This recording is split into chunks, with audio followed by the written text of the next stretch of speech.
3 días en Moscú estará Xi Jinping, el presidente de China, en una visita que el mundo entero ha seguido minuto a minuto. Muy atento todo el mundo a cada palabra, declaración o comentario que pueda salir de este encuentro. ¿Por qué tanta atención? China juega un papel fundamental en la coyuntura internacional que está enmarcada justamente en la guerra en Ucrania y las sanciones occidentales hacia Rusia en ese intento de cerco que buscan sofocar al presidente ruso Vladimir Putin.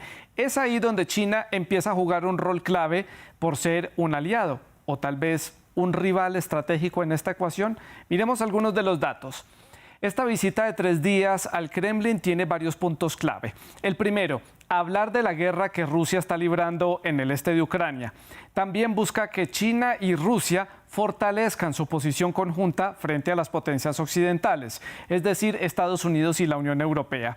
También ambos países buscan mejorar el ya lucrativo intercambio comercial. De ahí ese acuerdo para la construcción de un nuevo gasoducto que lleve petróleo y gas y otros derivados de hidrocarburos desde Rusia hasta China. En este caso específico sería suministro de gas. En el contexto actual, China ha evitado condenar la invasión de Rusia a Ucrania. Ha defendido la soberanía territorial de ambos países, pero el mundo aún se pregunta si Beijing simpatiza o no con las reivindicaciones de Rusia que llevaron a que este país invadiera a Ucrania y desatara una guerra allí. Sin embargo, y como pocas veces ha actuado, China propuso un plan de paz de 12 puntos. ¿Es gestor de paz? Esa es tal vez una nueva faceta que está teniendo China como actor internacional. Rusia, por su parte, dijo que revisará esta propuesta, pero poco entusiasmo se vio en la cara del presidente Putin frente a este tema. Pero ¿están las relaciones entre China y Rusia en un buen momento? A grandes rasgos, Rusia necesita de China para poder sortear esas sanciones impuestas que le ha impuesto la comunidad internacional, sobre todo Occidente. Del otro lado, China pues compra petróleo y gas ruso muy barato, a muy buenos precios. Eso le permite entonces mantener su gigantesca economía en marcha en medio de altos precios y escasez. De otra parte, Rusia compra todo tipo de electrodomésticos, automóviles y aparatos de tecnología que son hechos en China. Una mina de oro para China. Sin embargo, este país asiático no puede dejar de lado los gigantescos mercados en donde está, es decir, Estados Unidos y Europa. Pero hay algo paradójico en esta relación. Tanto China como Rusia buscan, en su forma y en su estilo, tener protagonismo internacional y sobre todo liderazgo. Ambos países persiguen lo mismo y eso los lleva a chocar en escenarios comunes, como por ejemplo en las áreas de influencia, por ejemplo en Asia Central, en donde China ya ha llegado pisando muy fuerte y algunos países han preferido tener una relación con China en vez de Rusia, que históricamente era el país fuerte en esa zona. Lo mismo sucede en África y en América Latina, donde los dos buscan posicionarse. En África específicamente, China ya está muy bien parada. Tanto Rusia como China son integrantes de los BRICS y disputan, digamos que de manera implícita, el liderazgo en este bloque económico. Así las cosas, esta amistad que tanto puede durar, puede ser cuando los intereses de uno sobrepasen los intereses del otro o las necesidades de uno sobrepasen las necesidades del otro. Podrán ambos países establecer ese mundo multipolar justo, pero ¿a qué se refiere Moscú y Beijing cuando están hablando de justo? ¿Es justo o bajo los términos que ellos prefieren? La relación entre China y Rusia tiene un toque de simbolismo, es paradójica, pero sobre todo es un gran dilema tanto para ellos como para el mundo entero. Por eso lo vamos a analizar hoy en el debate de France 24 y para conversar sobre este tema hemos invitado a Raquel Isamara. Ella es PhD en Asia y en estudios de China, también es profesora e investigadora de negocios internacionales de la Universidad Autónoma de Puebla, también es directora del Observatorio de la Política China, ya se encuentra justamente en la ciudad de Puebla, en México, y desde la ciudad de Buenos Aires, en Argentina, se conecta Andrés Servín. Él es doctor en Ciencias Políticas y analista internacional, presidente del think tank regional CRIES. También es autor de varios textos, por ejemplo, Euroasia y América Latina. en un mundo multipolar. También les recuerdo que nuestros televidentes, ustedes los que están sintonizando France 24 y el debate hasta ahora, hacen parte de este diálogo, de esta conversación. Pueden dejar sus preguntas a través de las redes sociales, por ejemplo, en Twitter, en Facebook y en Instagram. Allí nos encuentran como @France24-ES, la etiqueta numeral el debate F24, mi cuenta @Santilogo, para que también dejen los comentarios. Por último, y para finalizar, todos los programas del debate ya están disponibles en Apple Podcast, en Spotify, en Deezer y en TuneIn. Bueno, entramos en materia. Saludo entonces a Raquel en la ciudad de Puebla, en México. Raquel, gracias por estar con nosotros en el programa. Y para comenzar, ¿este encuentro que tiene lugar en Moscú sirve para afianzar esa relación Moscú-Beijing o para reescribir esa relación que tienen estos dos países? Es una especie, yo podría decirlo como una especie de salvavidas para el presidente Putin. ¿Qué análisis hace usted? Bienvenida.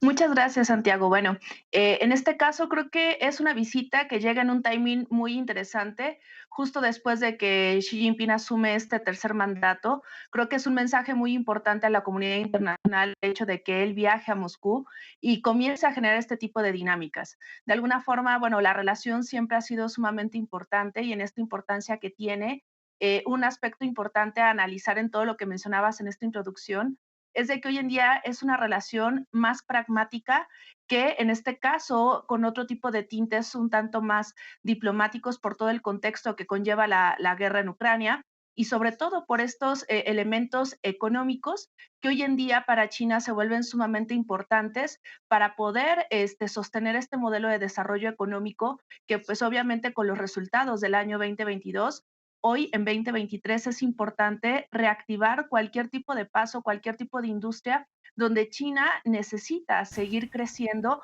a estos ritmos. La opinión de Raquel en la ciudad de Puebla, en México. Paso ahora a saludar a Andrés en la ciudad de Buenos Aires. Andrés, gracias por estar con nosotros en el programa. Y la misma pregunta como punto de partida. ¿Esta reunión, este encuentro de 3 días en Moscú sirve para afianzar esa relación o para reescribir, comenzar un nuevo capítulo o simplemente para lanzar un salvavidas al presidente Putin en la coyuntura en la que está? Bienvenido. Muchas gracias, Santiago. Siempre un placer participar en el debate. Yo diría que quizás debamos enfocar un poco desde otro ángulo qué es lo que está pasando en la relación China-Rusia, porque no es una relación que se produce a raíz de la situación en Ucrania. Es una situación que una relación que se viene desarrollando prácticamente desde hace más de 2 décadas, desde la firma del Tratado de Amistad y Solidaridad entre Beijing y Moscú en el 2001, y que ha ido construyéndose progresivamente en función de un liderazgo que yo diría que es casi en tándem en el ámbito euroasiático y que ha generado un entramado institucional muy importante, como la Organización de Cooperación de Shanghái, como el proceso de armonización entre la Franja y la Ruta, la iniciativa de la Franja y la Ruta por parte de China y la Unión Económica Euroasiática por parte de Rusia, y toda una serie de elementos que han ido configurando el espacio euroasiático en donde, desde luego, el liderazgo podemos disputar hasta qué punto uno es más protagónico que otro, pero el liderazgo es prácticamente compartido, con una división del trabajo, yo diría hasta cierto punto. Hay una vieja frase con respecto a esta competencia que se plantea muchas veces a los ojos occidentales en el ámbito del Asia Central entre China y Rusia, en donde en realidad China es el bolsillo y Rusia es el cañón, como diría la frase simplificando la situación. Y esto es importante porque ha habido suficiente coordinación para avanzar en las iniciativas que ya mencioné, pero además la iniciativa de los BRICS, donde también los que están liderando son Rusia y China fundamentalmente, aprovechando además un triángulo estratégico muy importante en el ámbito euroasiático, que es la relación primero con la India, y la India se incorpora a la Organización de Cooperación de Shanghái, entre otros elementos, y segundo, ahora, una relación triangular también con Irán, en donde Irán se ha incorporado a la Unión Económica Euroasiática. Perdóneme toda esta cantidad de siglas, pero es importante entender que este es un proceso en construcción, el de la relación entre China y Rusia, que se viene desarrollando a lo largo de 2 décadas. Ahora, frente a la situación de Ucrania, desde luego podemos empezar a matizar cómo se comporta cada uno de los actores. De Rusia ya sabemos, y de China fundamentalmente lo que hay que tener en cuenta, yo ahí concuerdo con lo que acaba de decir mi colega en cuanto a su aspiración al desarrollo y a la proyección internacional, para lo cual sí necesita de socio a Rusia. Bueno, comencemos entonces analizando el papel de China y tratar de entender por qué China no ha sido lo suficientemente clara en contarle a la comunidad internacional si respalda o no esos reclamos que tiene Rusia como justificación para esta invasión y para desatar este conflicto en Ucrania. ¿Por qué China no ha tomado ningún tipo de posición? Comienzo con Raquel. Ok, bueno, sobre este punto, primero hay que recordar que siempre la política exterior china tiene una serie de elementos que la caracterizan y una de ellas es esta búsqueda constante de una buena imagen a nivel internacional, ¿no? Poco a poco, retomando un poco lo que decía Andrés, también la política exterior china se va construyendo y ha ido evolucionando. Y los últimos años, digamos ya hacia esta segunda parte de esta década del 2020, China ha comenzado a tener este mayor protagonismo en la parte de la gobernanza global, ¿no? En la cual de alguna forma lo que se busca es, en este discurso de un trato más justo, es comenzar a proponer instituciones, a generar un mayor, digamos, punto de vista chino dentro de la gobernanza global. Y en ese sentido es de que se cuida mucho el discurso chino por parte tanto del presidente Xi Jinping como también del Ministerio de Relaciones Exteriores, donde por un lado no puede ser visible el hecho de decir que no está de acuerdo con lo que haga Rusia, pero por otro lado no puede ir en contra, digamos, de la gobernanza global tal cual, principalmente en este motivo importante que es la construcción de paz, sobre todo por todos los ejercicios de cooperación de seguridad que se están manejando hoy en día, donde obviamente ya hablaban ahorita de este corredor euroasiático que es sumamente importante, no solamente a nivel seguridad, sino también a nivel energético, sino también esta nueva posicionamiento de la política exterior de Estados Unidos, principalmente con el discurso del Indo-Pacífico, que cada vez toma más fuerza a través del famoso Quad, ¿no? Donde en lo personal yo considero que en esta cuestión del liderazgo de los BRICS no debemos dejar de lado a India, sobre todo por este tipo de protagonismo que viene impulsando desde el Sí. 2014 Estados Unidos respecto a cómo hacer un contrapeso a China. Y Andrés, ¿cuál es su opinión? ¿Por qué China no respalda, o sí o no, porque no lo tenemos claro, esos reclamos de Rusia? Respalda a Rusia en otros escenarios, sobre todo en el comercial, como ustedes lo han mencionado. Pero en este caso específico de la guerra de Ucrania, ¿qué posición tiene China? Bueno, primero que tenemos que tener en cuenta que en general la política exterior china, en función de esta aspiración a ser un protagonista global, es una política extremadamente cautelosa, se mide muy bien y no se apresura.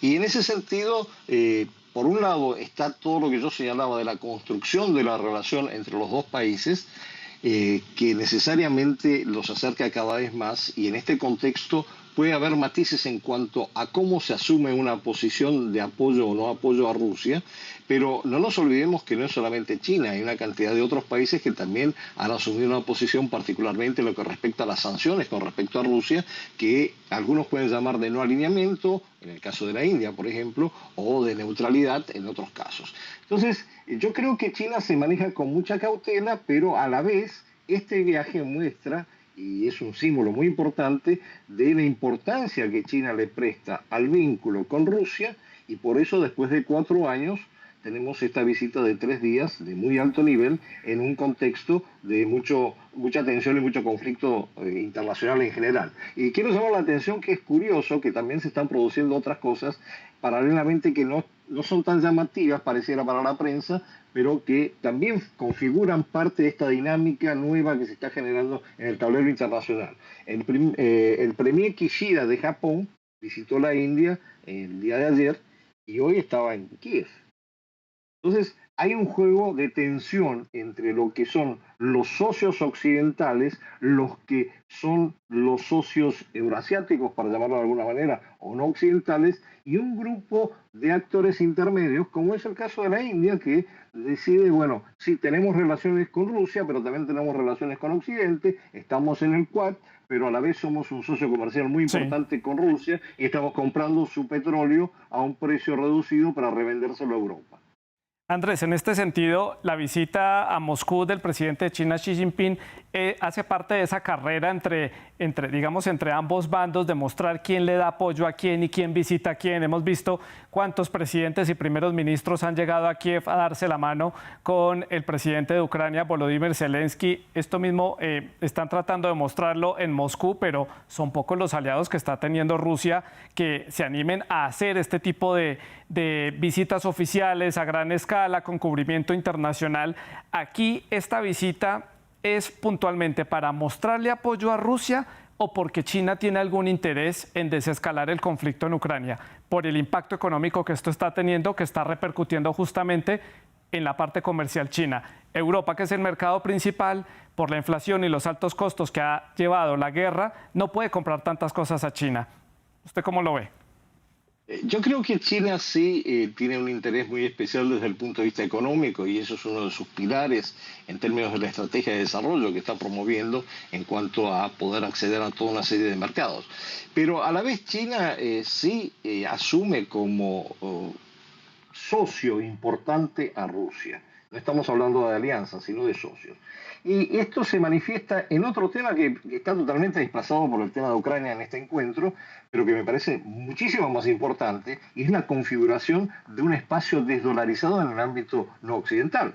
Lo que se va a hablar lo que ya se habló, no sé, entre Xi Jinping y Putin es el uso del yuan y de las monedas nacionales en los intercambios en el ámbito euroasiático en general y el proceso de desdolarización respaldado por el oro, los commodities, pero además que le dan fuerza principalmente como moneda nacional al yuan. O sea que el yuan, y la prueba más evidente la hemos visto en la reunión con Arabia Saudita y los países árabes del Golfo Pérsico por parte de Xi Jinping, en donde claramente se planteó de que pasamos del petrodólar a algo que pareciera sonar el petroyuan, porque es importante dentro de la estrategia de China darle relevancia a las monedas nacionales y en particular que esto gire en torno al yuan porque ese es un fundamento de su economía, obviamente. Sí. Raquel, su opinión.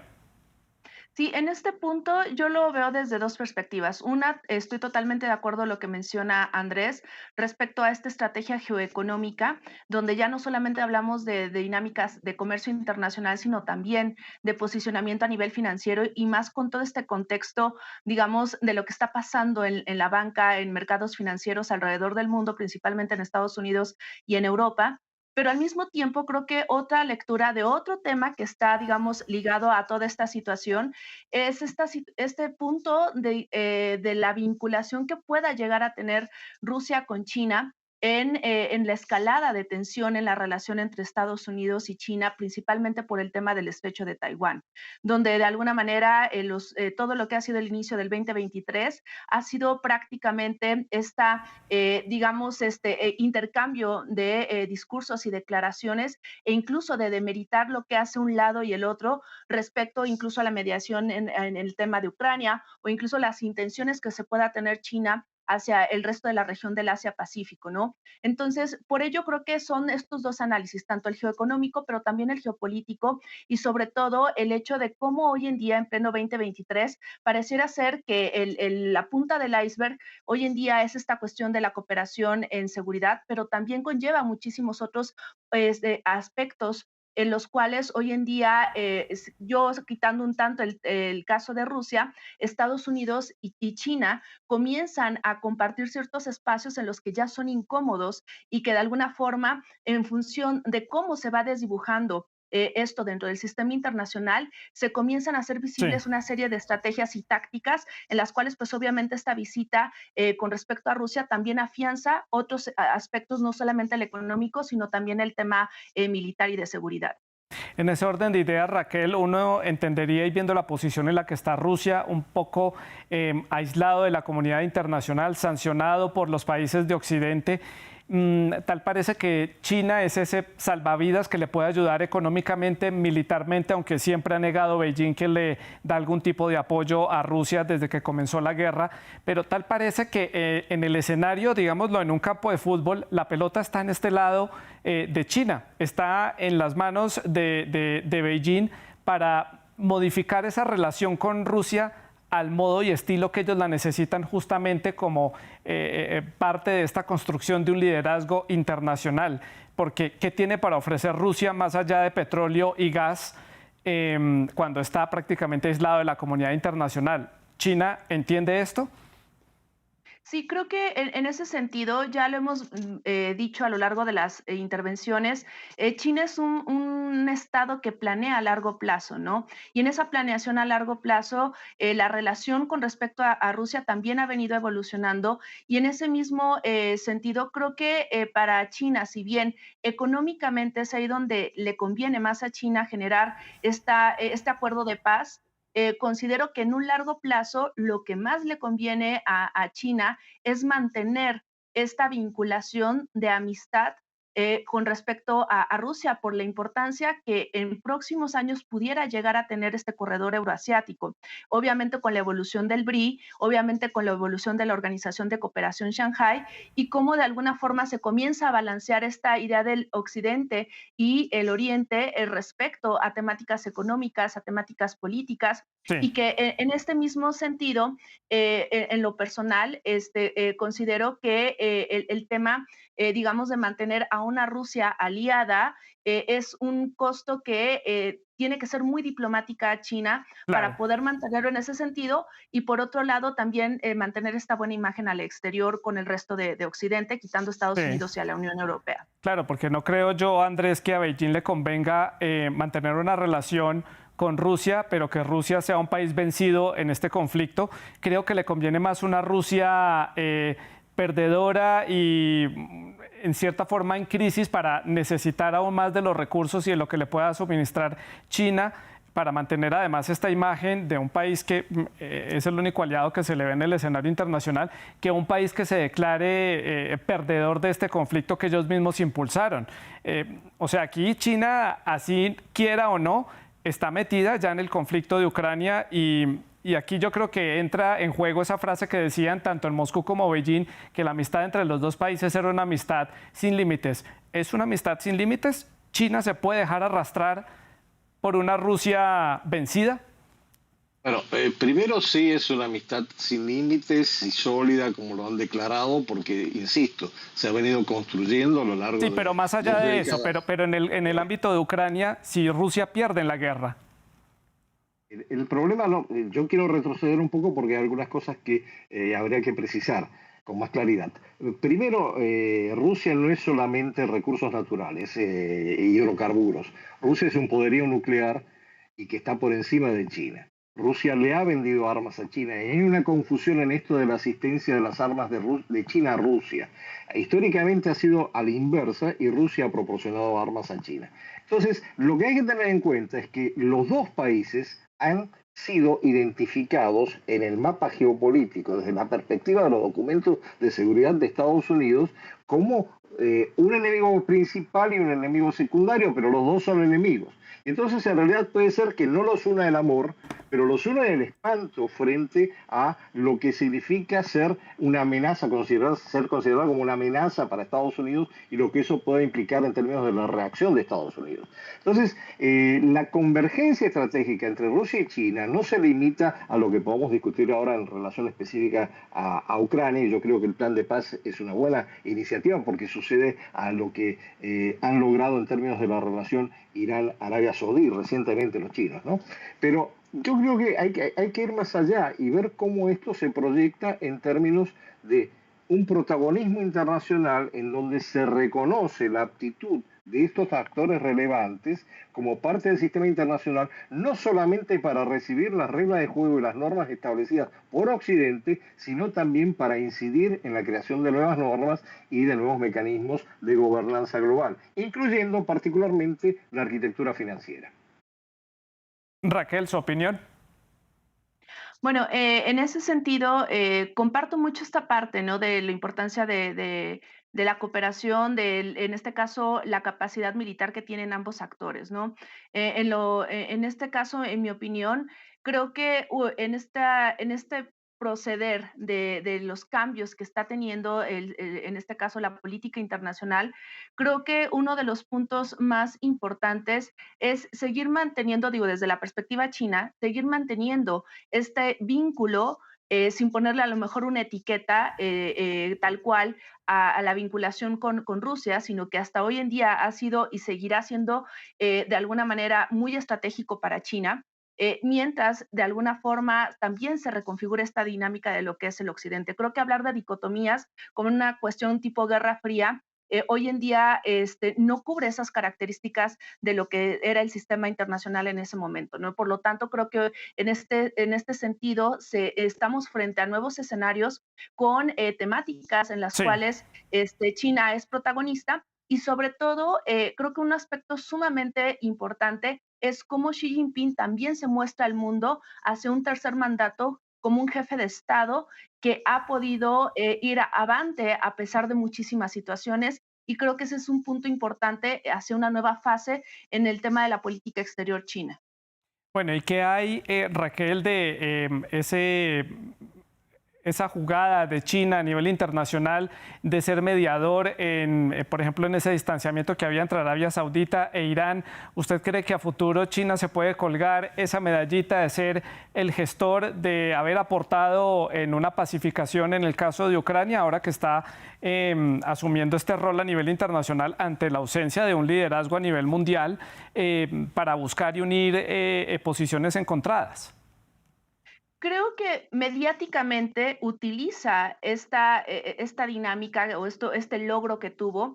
No obstante, creo que no podemos calificar de la misma forma las características de esa mediación a una mediación muchísimo más compleja por, digamos, todos los intereses que están alrededor del conflicto ruso-ucraniano, ¿no?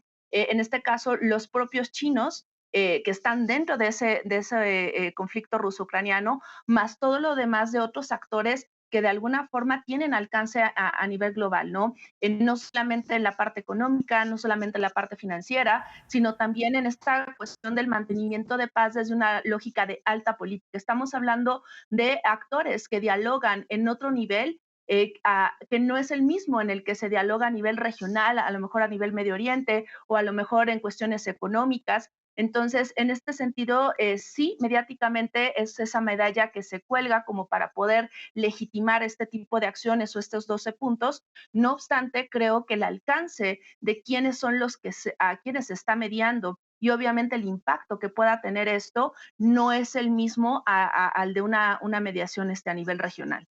Andrés, su opinión. Yo creo que coincido primero con Raquel y estamos plenamente de acuerdo que esto no puede evaluarse en términos de lo que se concebía la Guerra Fría en su momento. Estamos frente a una situación muchísimo más compleja de transición global, en donde hay una multitud de actores interactuando en múltiples niveles y esto hace muy difícil la comprensión de cómo se produce la transición. Dicho esto, que es muy conceptual, voy a bajar a tierra y voy a decir lo siguiente.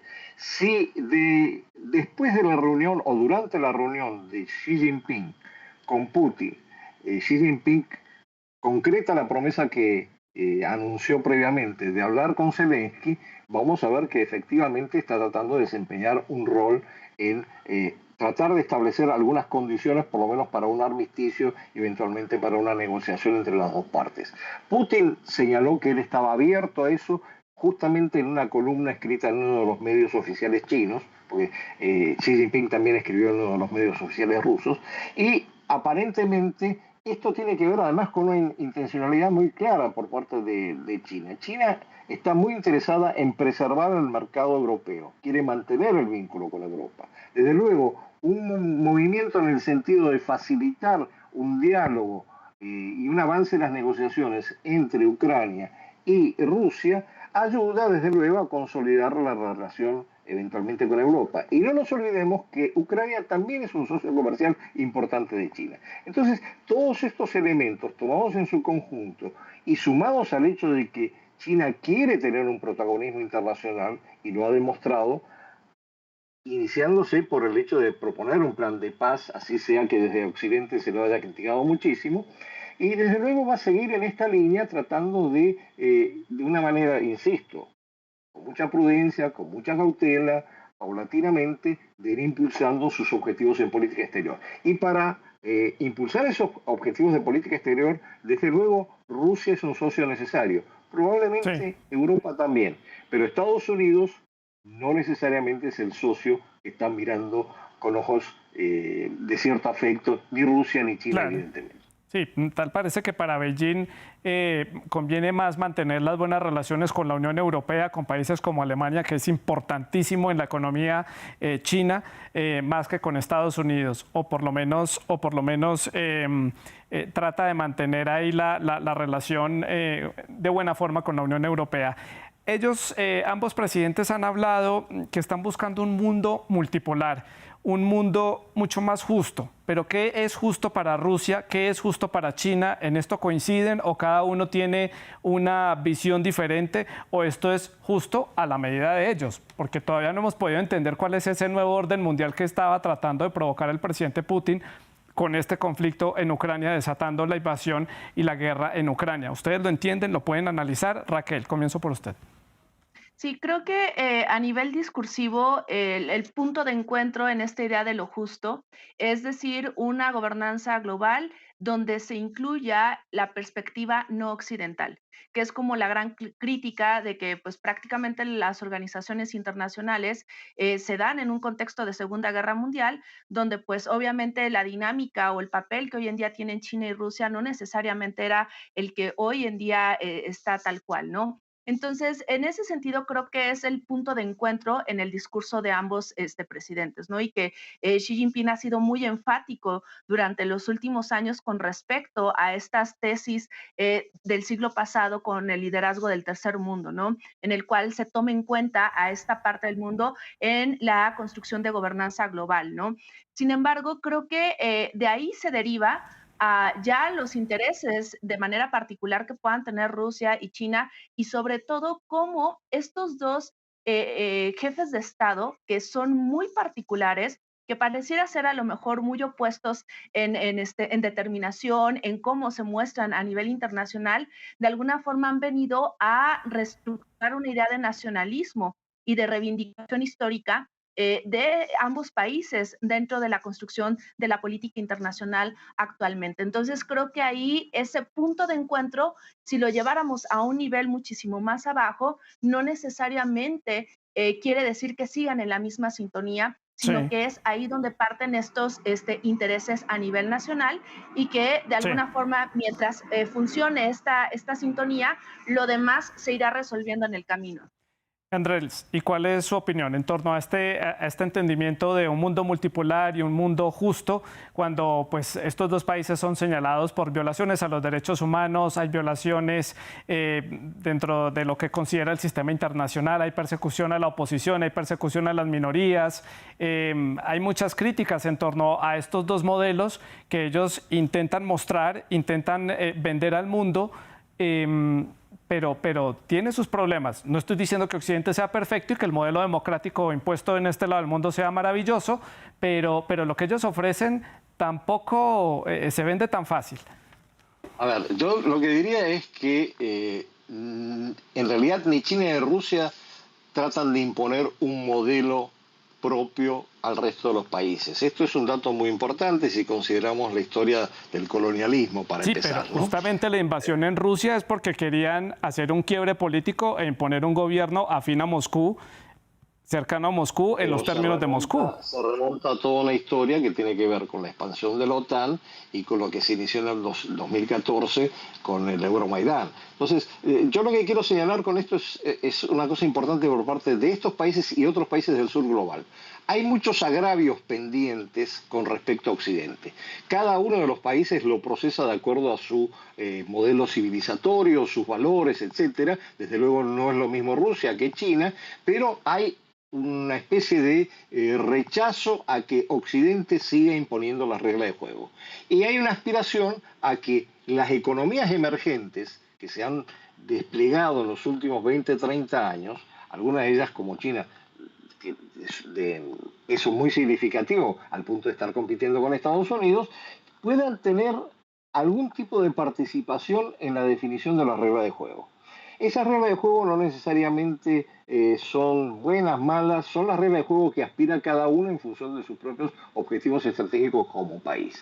Y en ese sentido yo creo que no es solamente el caso de Rusia o el caso de China, que estamos analizando en este momento, sino hay muchos países del sur global, particularmente economías emergentes de importancia, que pueden aspirar a una cosa similar. Y baste con citar los países que están incluidos en el grupo BRICS. Ahora, esto no quiere decir la destrucción del sistema liberal internacional como ha sido desarrollado por Occidente, sino una corrección de acuerdo a las aspiraciones de estos actores. Algunos actores son más radicales, otros son más pragmáticos y cautelosos, pero pareciera que hay un amplio espectro de países y de naciones emergentes que aspiran a otra forma de gobernanza global. Y yo creo que ese es el punto donde tenemos que ver realmente cómo actúa cada uno, más allá de que podamos tener consideraciones con respecto a los derechos humanos, al derecho internacional, etcétera, etcétera, cosa que es aplicable a muchísimos de los grandes actores en el sistema internacional históricamente. Claro, y vale la pena decir que no es que estemos vendiendo aquí la idea de que Occidente sea, ya lo dije, sea la maravilla, es simplemente la perspectiva que hay desde este lado, porque son las críticas que se hacen de este lado, pero justamente para eso están ustedes acá, para hacer el análisis de la situación de allá para acá, para entender ambas caras de la moneda. Se me acaba el tiempo, Raquel, Andrés, efectivamente nos quedan muchos temas que podríamos analizar a raíz de esta visita del presidente de China, Xi Jinping, a Moscú. La visita sigue en marcha, seguirán saliendo conclusiones y el análisis pues se puede seguir extendiendo a lo largo de los próximos días por los diferentes temas que están abarcando allí en Moscú, pero sin duda alguna el mundo entero está pendiente de lo que decían allí los dos mandatarios de estos dos países importantes para el ajedrez internacional. Yo les agradezco mucho haber estado con nosotros en el programa, gracias por este análisis para la audiencia de France 24, a ustedes muchas gracias por la sintonía, en nombre del equipo técnico les agradecemos la sintonía el día de hoy, la producción del programa estuvo a cargo de Laura Garzón y de Luis Fernando Montes, y la producción de invitados estuvo a cargo de Tania Herrera. Ustedes pueden seguir dejando todos sus comentarios y sus preguntas a través de las redes sociales. Sigan con France 24.